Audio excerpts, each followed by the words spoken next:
ये कहानी है शांति निवास की। भले ही उस निवास का नाम शांति था, लेकिन उसमें शांति बिल्कुल भी नहीं थी। हर रोज की तरह आज भी नेहा की सास शांति अपनी बहू पर चिल्लाते हुए कहती है, अरे बहू, सुबह का ब्रेकफास्ट बना या नहीं? सुबह के 8 बज गए, सबको अपने अपने काम पर जाना है, लेकिन तू है कि अब तक किचन में ही है। हो गया माँ जी, हो गया, बस ला ही रही हूँ। इनका तो मुझे समझ में नहीं आता।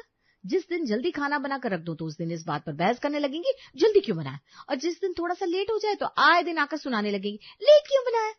ना उनकी आगे चलो ना उनके पीछे चलो। इतना बोलकर अब नेहा फटाफट ब्रेकफास्ट तैयार करती है और सभी को ब्रेकफास्ट लगा देती है। अब सभी लोग खाना खा रहे थे कि इतने में उन्हें बाहर से खाने की खुशबू आने लगती है, जिसे सूंघकर नेहा की ननद काजल तुरंत अपनी भाभी से कहती है, देख रही हो भाभी, पड़ोस से खाने की कितनी अच्छी खुशबू आ रही है। पता नहीं पड़ोस वाली भाभी आखिर खाने में ऐसा डालती क्या है जो इतनी अच्छी खुशबू आती है। कभी कभी तो मन करता है उन्हें अपने घर ले आऊं और उनसे ही खाना बनवाती जाऊं। अगर ऐसा है ननद जी, तो आपने अपने भैया की शादी अपने पड़ोसन से क्यों नहीं करवा दी? क्योंकि आप लोगों को तो मेरे हाथ का खाना जरा भी पसंद नहीं आता, चाहे मैं कितने भी मसाले डालकर क्यों ना बना लूं। वैसे भी लोगों को दूसरों के घरों का खाना ही पसंद आता है। अरे बहू, तो इतना भड़क क्यों रही है? तेरी ननद बस तुझसे इतना कह रही है कि पड़ोस के घर से बहुत अच्छी खुशबू आ रही है, हमने तेरे खाने में कमी थोड़ी ना निकाली है। सब कुछ तो आप बोल ही देती है, कमी भी निकाल दीजिए ना। अगर कमी निकाल भी देंगे तो मुझे अफसोस नहीं होगा, क्योंकि अब ना आदत सी हो गई है आप लोगों की बातें सुनने की। नेहा, शांति और काजल के बीच इस तरह की बहस देखकर नेहा का पति अनुराग गुस्से से नेहा के ऊपर चिल्लाने लगता है, नेहा, बस बहुत हो गया। अरे सुबह ऑफिस के लिए जाओ तो घर में चिक चिक सुनो, ऑफिस में रहो तो बॉस का सारा प्रेशर झेलो, और जब वापस घर में आओ तो तुम लोगों का फिर से ड्रामा देखो। परेशान हो चुका हूं मैं, तुम लोग जरा शांति नहीं दे सकते मुझे। अनुराग बेटा शांत हो जा, औरतों की आदत होती है घर में हर समय कलेश करना। इनके पीछे तू अपना दिमाग खराब मत कर, सुबह का नाश्ता कर और जा अपने काम पर। रमेश की बात सुनकर अब घर में कोई कुछ नहीं बोलता और थोड़ी देर बाद अब सभी लोग अपने अपने काम पर चले जाते हैं। अब देर शाम जब सभी लोग एक बार फिर खाने के टेबल पर आते हैं तो देखते हैं खाने में शाही पनीर, जीरा राइस और रायता रखा है। ये देखकर काजल अपनी भाभी नेहा से कहती है, क्या बात है भाभी, आज तो आपने कुछ ज्यादा ही अच्छा खाना बना दिया। लगता है आज सुबह वाली बात आपके दिल पर लग गई। काजल की बात सुनकर नेहा कुछ नहीं बोलती और चुपचाप खाना परोसने लगती है। रात में खाने के टेबल पर चुप्पी छाई रहती है, जो सुबह की बहस से उपजे तनाव के कारण थी। जैसे ही सबने पहला निवाला लिया तो फिर वही बात शुरू हो गई। नेहा बहू, तूने पनीर तो अच्छा बनाया है, पर इसमें वो बात नहीं है, ये रोज वाली फीकी महक है। माँ जी, मैंने आज इसमें सारे खड़े मसाले पीस कर डाले। पता नहीं भाभी क्यों, बस सच बताऊं, आपके खाने में ना कोई स्वाद ही नहीं है जो आना चाहिए। मैं तो कहती हूँ आपको एक बार पड़ोस वाली भाभी के घर जाना चाहिए। उनके हाथ की सब्जी में जो देसी मसालों का स्वाद है, आय हाय हाय हाय, उसका पता लगाना चाहिए आपको। जब तक आप उनसे बात नहीं करेंगी तब तक आपको कैसे पता चलेगा पड़ोसन की सब्जी से इतनी अच्छी खुशबू कैसे आती है। आखिर वो ऐसे कौन से देसी मसाले डालती है जिससे उनकी सब्जी ज्यादा स्वादिष्ट हो जाती है। हाँ नेहा, काजल ठीक कह रही है। आज फिर उनके घर से भिंडी की सब्जी की महक आ रही थी। मन तो कर रहा था कोई अपनी प्लेट छोड़कर वहीं चला जाओ। पता नहीं कौन से मसाले डालती है, हमारी सब्जी में तो बस तेल और मिर्च का ही स्वाद आता है। ये सुनते ही नेहा की आंखों में आंसू भर आते हैं और वो अपने पति को जवाब देते हुए कहती है, आप लोग मुझे ये क्यों नहीं कह देते कि मेरे हाथ में स्वाद ही नहीं है। मैं इतनी मेहनत करती हूँ, बाजार से सबसे ताजी सब्जियां लाती हूँ, पर हर रोज आप लोगों को पड़ोसन के खाने की महक आती है। अरे बहू, गलत क्यों समझ रही है? पड़ोसन की बात तो बस यूं ही निकल गई। हम तो बस इतना कह रहे थे कि जरा हाथ में सफाई लाओ।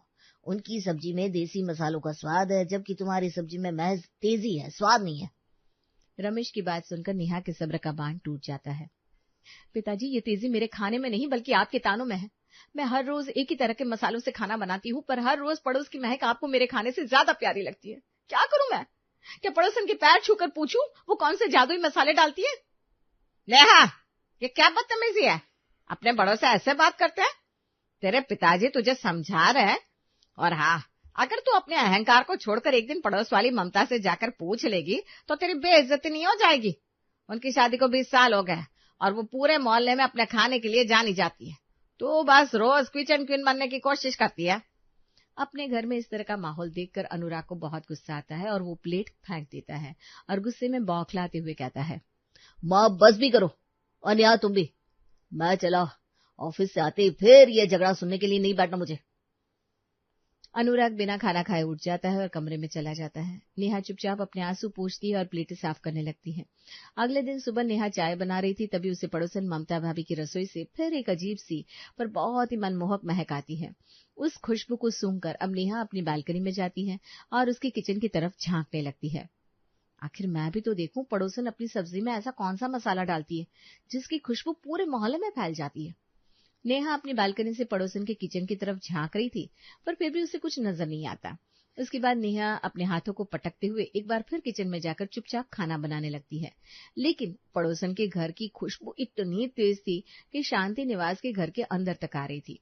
वहीं हॉल में शांति बैठी थी और वो अपनी बहू को सुनाते हुए तेज ऊंची आवाज में कहती है, अरे राम राम राम राम, ममता तो सुबह सुबह कमाल कर देती है, कितनी शानदार खुशबू है। आहा, मन करता है आज का नाश्ता यहीं छोड़ दूं और उन्हीं के घर से खा कर आऊं। अपनी सास की बात सुनकर नेहा किचन में मुट्ठी भींच लेती है। उसे लगता है जैसे इस घर में वो सिर्फ बर्तन धोने और ताने सुनने के लिए है। अपनी सास की बात सुनकर अब नेहा मन ही मन बड़बड़ाते हुए कहती है, अब तो बस हो गया, रोज रोज ये पड़ोसन का राग मुझसे और नहीं सुना जाएगा। आज तो मैं जाकर देखूंगी वो आखिर कौन सी सोने की पत्ती या चांदी का पाउडर डालती है अपनी सब्जी में, जो मेरे साधारण मसालों में नहीं है। इतना बोलकर नेहा अब सभी के लिए नाश्ता लगाती है और सभी लोग नाश्ता खत्म करके अपने अपने काम पर चले जाते हैं। जब सब लोग अपने अपने काम पर चले जाते हैं तो शांति अपनी बालकनी में बैठी अखबार पढ़ रही थी। वहीं नेहा दरवाजा खोलकर तेजी से अपनी पड़ोसन ममता के घर की तरफ बढ़ जाती है। ममता अपने किचन में कुछ सब्जियों को काट रही थी। दरवाजे पर नेहा को देखकर वो खुश हो जाती है। अरे ममता, आओ आओ, अंदर आओ, सब ठीक तो है ना? आज सुबह सुबह कैसे आना हुआ? कुछ नहीं भाभी, मैं बस यूं ही आ गई आपके घर। नेहा चाहकर भी ममता को कुछ नहीं कह पाती और थोड़ी देर उसके पास बैठकर वापस अपने घर आ जाती है, जहां उसकी ननद एक बार फिर अपनी भाभी नेहा को ताना देते हुए कहती है, आ गई पड़ोसन की सब्जी के मसाले का पता लगाकर? नहीं ना? मैं तो जानती थी भाभी, आपकी बस की कुछ नहीं। खैर क्या ही कहे। इतना बोलकर काजल अब अपने कमरे में चली जाती है, तो वहीं नेहा भी चुपचाप अपने कमरे में जाकर बैठ जाती है और आइडिया लगाने लगती है कि आखिर पड़ोसन अपनी सब्जी में ऐसा क्या डालती है जो उसकी सब्जी से पूरा मोहल्ला सुगंधित हो जाता है। देखते ही देखते शाम हो जाती है और शाम को नेहा खुद से कहती है, मैं खड़े मसाले पीसकर सब्जी में डाल देती हूँ, क्या पता इससे सब्जी में स्वाद आ जाए और पड़ोसन की सब्जी की खुशबू मेरी सब्जी के आगे फीकी पड़ जाए। अब नेहा वैसा ही करती है जैसा उसने सोचा था। वो खड़े मसाले को पीसकर सब्जी में डालती है और आज उसकी सब्जी में खुशबू भी अच्छी आ रही थी। अब जब सभी लोग खाना खाने डाइनिंग टेबल पर बैठते हैं तो शांति अपनी बहू के बनाए गए खाने को देखकर कहती है, क्या बात है नेहा बहू, आज तो तेरे खाने से खुशबू हल्की फुल्की ठीक ठाक आ रही है, लगता है आज तूने बहुत मेहनत करी है।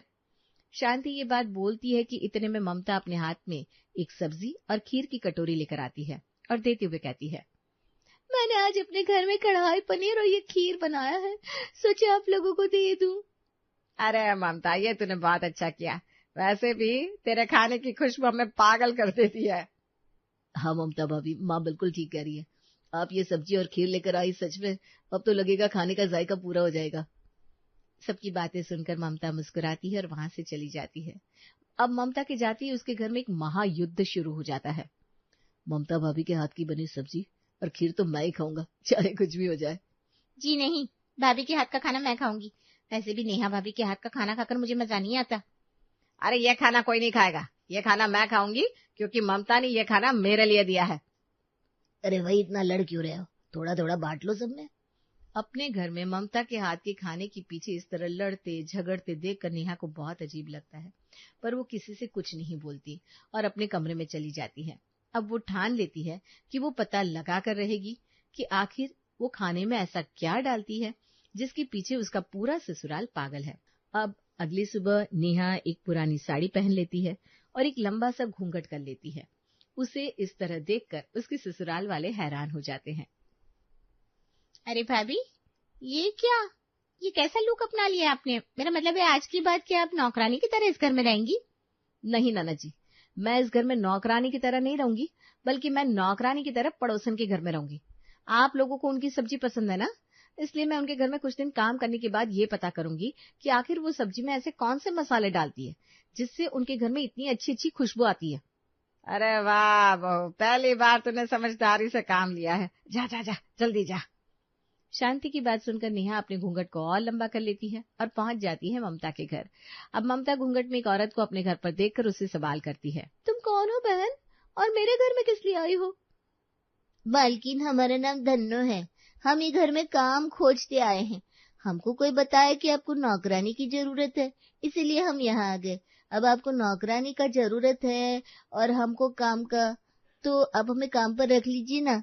अरे तुम तो एकदम देहात से आई लगती हो। हाँ काम तो है, पर तुमने इतना लंबा घूंघट क्यों रखा है? ना मालकिन, ई ना हमरे ससुराल का रीत है। ई तो घूंघट बस हमारा पति देवता के आगे ही खुलता है और किसी मर्द के आगे ना। वाह, तुम बहुत संस्कारी हो। ठीक है धन्नो, तो मैं काम पर रख लेती हूँ। आज से तुम सब साफ सफाई करो और कपड़े धो। अगले दिन नेहा चुपचाप घूंघट ओढ़कर ममता के घर पहुंच जाती है और धन्नो बनकर काम शुरू कर देती है। ममता उसे किचन से दूर रखने के लिए हर रोज कोई ना कोई नया काम दे देती। धन्नो का हाल बुरा हो गया था। ऐसे ही 2 दिन और गुजर जाते हैं।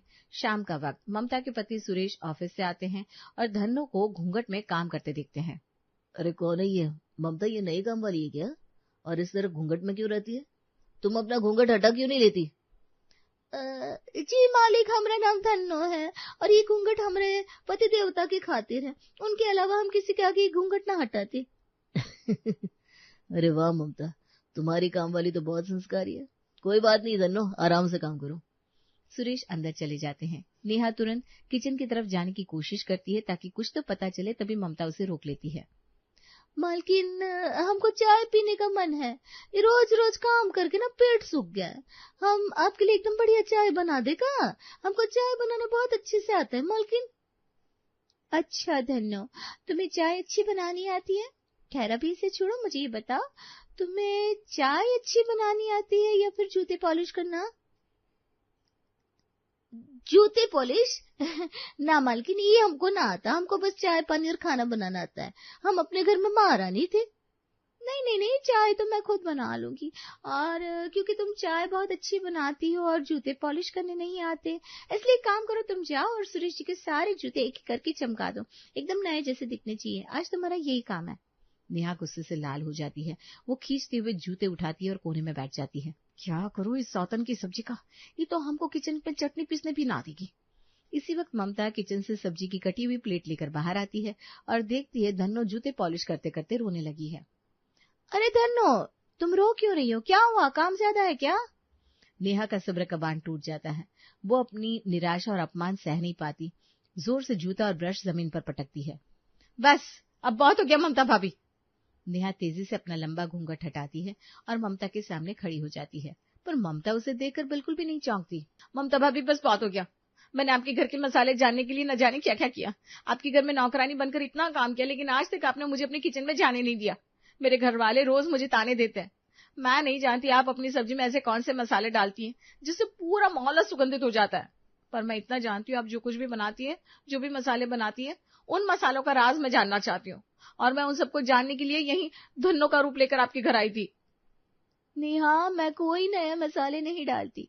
जो मसाले मार्केट से लाकर तुम सब्जी में डालती हो, वही मसाले मैं भी इस्तेमाल करती हूँ। और रही स्वाद की बात, तो स्वाद मसाले में नहीं बल्कि हाथ में होता है। और हाँ, इतने दिनों से तुम जो मेरे घर में नौकरानी बनकर काम कर रही थी, मुझे सब पता था। मैं जानती थी घूंघट के अंदर कोई धन्नो नहीं है, बल्कि मेरी पड़ोसन नेहा है। लेकिन फिर भी मैंने कुछ नहीं कहा, क्योंकि मैं देखना चाहती थी आखिर तुम कब तक ये नौकरानी बनकर ऐसा ड्रामा करोगी। मैं हार गई भाभी, मैं घुटने टेकती हूँ आपके आगे। मेरे ससुराल वाले वो मेरे खाने पर ध्यान ही नहीं देते, वो सिर्फ आपकी सब्जी की खुशबू सूंघते हैं। अब तो बता दो भाभी, क्यों आपका खाना इतना स्वादिष्ट होता है और कौन से जादुई देसी मसाला है? मैं थक गई हूँ भाभी, मेरे घर में सिर्फ आपकी खाने की वजह से रोज महाभारत होती है। ममता नेहा को घुटनों से उठाती है और उसे गले लगाती है। मैंने तुम्हें बताया ना नेहा, मसाले में मैं कुछ नहीं डालती, बस हाथ का स्वाद होता है। हाथ में? पर मैं भी तो प्यार से बनाती हूँ। नहीं, तुम डर से बनाती हो। तुम जल्दी में ताने खाने के डर से खाना बनाती हो। मैं बाजार से कोई खास मसाला नहीं लाती, मैं बस प्यार, समय और धीमी आंच डालती हूँ। यही मेरा देसी मसाला है। नेहा को अपनी गलती का एहसास हो जाता है। वो समझ जाती है कि उसकी सास के ताने और घर के कलेश के डर से वो हमेशा जल्दबाजी में खाना बनाती थी, जिससे मसाला सही से भून नहीं पाता था और सब्जी में स्वाद नहीं आता था। मुझे माफ कर दो भाभी, मैं सब समझ गई। इतना बोलकर अब नेहा अपने घर की तरफ मुड़ने लगती है। तभी ममता उसे रोकती है और मजाक के अंदाज में कहती है, अरे धन्नो उर्फ नेहा, अपने 5 दिन के पैसे तो लेती जाओ। 5 दिन के 500 रुपए ले लो। आगे कभी फ्यूचर में तुम्हें मेरी जरूरत पड़े तो तुम दोबारा नौकरानी बनकर मेरे घर आ सकती हो, पर इस बार घूंघट में नहीं, खुलेआम आना। ममता की बात सुनकर अब नेहा भी हंसने लगती है और वो अब अपने घर चली जाती है। घर जाने के बाद वो अपने खाने के मसाले को अच्छे से भूनती है और बड़े ही प्यार से बनाती है, जिसके बाद उसके घर वालों को भी थोड़ा बहुत उसके हाथ का खाना पसंद आने लगता है।